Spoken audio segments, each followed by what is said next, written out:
for some reason, I had some major misconceptions about the Muslims and Islam. And one of them is I thought that Muslims were Arab. And I thought that Islam, being such a powerful religion, had like one powerful leader or a group of that were on top. And also, I thought Mecca was near Iran. But after this week, I learned that 1.8 billion Muslims, one fourth of the world's population. But fewer than 15% of the Muslims are Arab.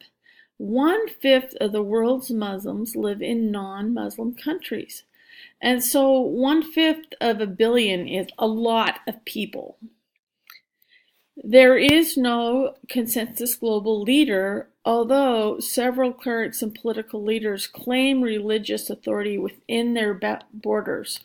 So whatever nation or whatever country, they will have their religious leaders in that country. And maybe that's why it is such a growing, powerful religion. I don't know. And then Mecca is right there on the Red Sea. I was just surprised to learn that. It's closer to Egypt than it is to Iran. So anyway, I just thought that was very interesting too. So anyway, learned a lot on this 6th week of class, and kind of interesting, kind of cool.